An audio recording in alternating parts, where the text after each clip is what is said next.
Dear students, അപ്പം KEAM 2025 എക്സാംസിൻ്റെ final പ്രിപ്പറേഷനിൽ കൂടാണ് നിങ്ങൾ ഓരോരുത്തരും പോയിക്കൊണ്ടിരിക്കുന്നത്. ഓൾറെഡി എക്സാം സ്റ്റാർട്ട് ചെയ്തിട്ടുണ്ട്. എഞ്ചിനീയറിംഗിൻ്റെ 23rd, അതായത് ഇന്ന് സ്റ്റാർട്ട് ചെയ്തിട്ടുണ്ട്. നാളെ മുതൽ ഫാർമസി എക്സാംസ് സ്റ്റാർട്ട് ചെയ്യാൻ പോവാണ്. അപ്പോൾ എല്ലാവരും ആ ഒരു ഫൈനൽ പ്രിപ്പറേഷനിലും എല്ലാത്തിലും കൂടെ പോയിക്കൊണ്ടിരിക്കുകയാണെന്നറിയാം. അപ്പം ഈ ഒരു എക്സാംസിന് പോകുമ്പോൾ നിങ്ങൾ ശ്രദ്ധിക്കേണ്ട കുറച്ച് കാര്യങ്ങളുണ്ട്. എക്സാം ഹോളിൽ കയറുമ്പോൾ ശ്രദ്ധിക്കേണ്ട കുറച്ച് കാര്യങ്ങളുണ്ട്. അതൊക്കെയാണ് ഈ ഒരു വീഡിയോയിൽ ഞാൻ ഡിസ്കസ് ചെയ്യാനായിട്ട് പോകുന്നത്. അപ്പോൾ വീഡിയോ സ്കിപ്പ് ചെയ്യാതെ ഫുള്ളായിട്ട് കാണാനായിട്ട് നോക്കുക. കൂടുതൽ എൻട്രൻസ് റിലേറ്റഡ് അപ്ഡേറ്റിനായി നമ്മുടെ ഈ ഒരു ചാനൽ ഇപ്പോൾ തന്നെ സബ്സ്ക്രൈബ് ചെയ്യുക. അപ്പോൾ നിങ്ങൾക്കറിയാം, കീം എന്ന് പറയുന്നത് ഒരു കമ്പ്യൂട്ടർ ബേസ്ഡ് ടെസ്റ്റാണ്. കഴിഞ്ഞ വർഷം മുതൽ കമ്പ്യൂട്ടർ CBT മോഡിലാണ് അവർ നടത്തുന്നത്. ഈ വർഷവും അത് CBT മോഡിൽ തന്നെയാണ് നടത്തുന്നത്. എക്സാം നടക്കുന്നതിൻ്റെ ആ ഒരു പ്രോസ്പെക്ട്സിൽ പറയുന്നത് 2 മണിക്കാണ് എക്സാം സ്റ്റാർട്ട് ചെയ്യുന്നത്, 5 മണി വരെയാണ് എക്സാം ഉണ്ടായിരിക്കുക. എക്സാം നടക്കുന്നതിന് 2 അവർ മുമ്പായിട്ട് എക്സാം ഹാൾ റിപ്പോർട്ട് ചെയ്യണം എന്നാണ് അവർ പറയുന്നത്. അപ്പോൾ 2 മണിക്കൂർ മുമ്പായിട്ട് നിങ്ങൾ അവിടെ എത്താനായിട്ട് ശ്രമിക്കുക. പിന്നെ ഈ ഒരു എക്സാം ഹാളിൽ നിങ്ങൾ എൻട്രി ചെയ്യുന്നതിന് മുൻപായിട്ട് ഒരു ബയോമെട്രിക് വെരിഫിക്കേഷൻ ഉണ്ടായിരിക്കും. അതായത് നിങ്ങളുടെ ഫേസ് റെക്കഗ്നിഷൻ അവർ ചെക്ക് ചെയ്യും. അതുപോലെ തന്നെ ഫിംഗർ പ്രിൻറ്റ് റെക്കഗ്നിഷനും ഉണ്ടായിരിക്കുന്നതാണ്. ഈ ഒരു വെരിഫിക്കേഷൻ കഴിഞ്ഞതിന് ശേഷം മാത്രമേ നിങ്ങൾക്ക് എക്സാം ഹാളിലേക്ക് പ്രവേശിക്കാനായിട്ട് സാധിക്കത്തുള്ളൂ. എക്സാം ഹാളിൽ കയറുമ്പോൾ നിങ്ങൾ കീപ്പ് ചെയ്യേണ്ട 3 കാര്യങ്ങൾ മാത്രമേ നിങ്ങൾക്ക് കീപ്പ് ചെയ്യാനായിട്ട് പറ്റത്തുള്ളൂ. ഒന്ന്, നിങ്ങൾ ഡൗൺലോഡ് ചെയ്തെടുത്ത നിങ്ങളുടെ അഡ്മിറ്റ് കാർഡ്.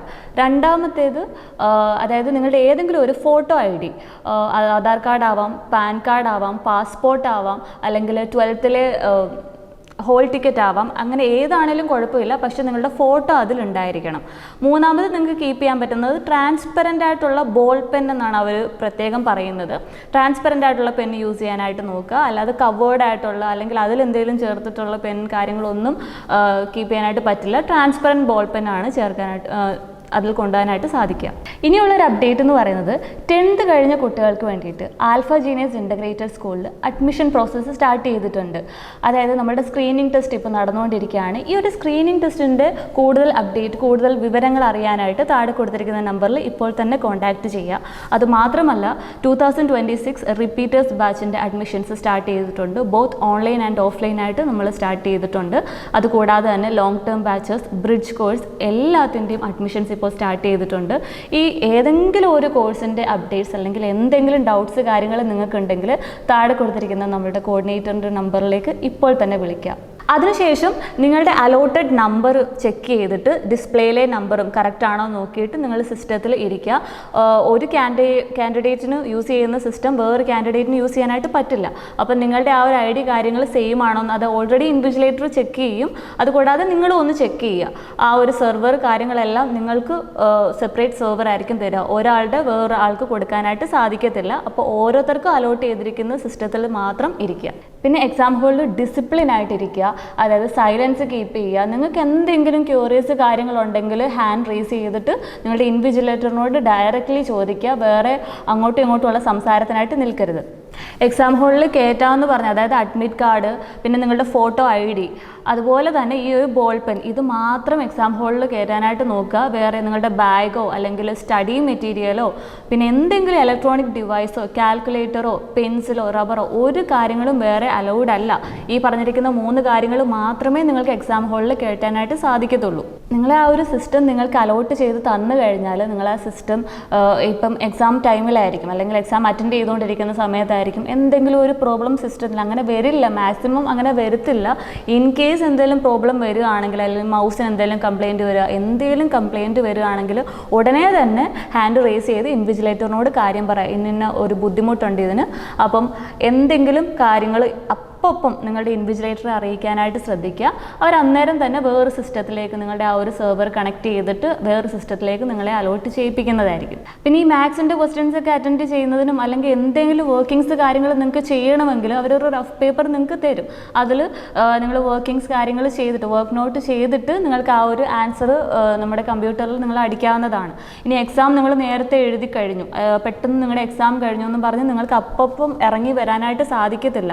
എത്ര മണിക്കൂറാണോ നിങ്ങൾക്ക് ആ ഒരു എക്സാം ടൈം അവർ പറഞ്ഞിരിക്കുന്നത് അത്രയും മണിക്കൂർ നിങ്ങൾ ആ ഒരു എക്സാം ഹോളിൽ ഇരിക്കണം. എല്ലാ കുട്ടികളെയും വിടുമ്പോൾ മാത്രമേ നിങ്ങൾക്കും ആ ഒരു എക്സാം ഹോളിൽ നിന്ന് ഇറങ്ങാനായിട്ട് സാധിക്കത്തുള്ളൂ. അപ്പോൾ എഗെയിൻ എഴുതിയ ആൻസേഴ്സ് കാര്യങ്ങളൊക്കെ ചെക്ക് ചെയ്യുക. ആ ഒരു നിങ്ങൾ പിന്നെയും ആ ഒരു റഫ് നോട്ട് എടുത്ത് വർക്കിംഗ് നോട്ട് കാര്യങ്ങൾ ചെക്ക് ചെയ്യുക, എഗെയിൻ വർക്ക് ചെയ്ത് നോക്കുക, എന്നിട്ട് മാത്രം ഒരു ആൻസറിലേക്ക് എത്താനായിട്ട് ശ്രമിക്കുക. അപ്പോൾ മാക്സിമം ആ ഒരു ഹോൾ ടൈം നല്ല രീതിയിൽ യൂസ് ചെയ്താൽ നിങ്ങൾക്ക് ഒരുപാട്, അതായത് മൈനസ് നെഗറ്റീവ് മാർക്സ് കിട്ടുന്നതൊക്കെ ഒരുപാട് കുറയ്ക്കാനായിട്ട് സാധിക്കും. പിന്നെ ഒരുപാട് സ്റ്റുഡൻസിന് ഒരു ഡൗട്ട് വരാനുള്ള ഒരു ചാൻസ് ആണ് ഡ്രസ് കോഡ് എന്തൊക്കെയാണ് പറ്റുക എന്നുള്ളത്.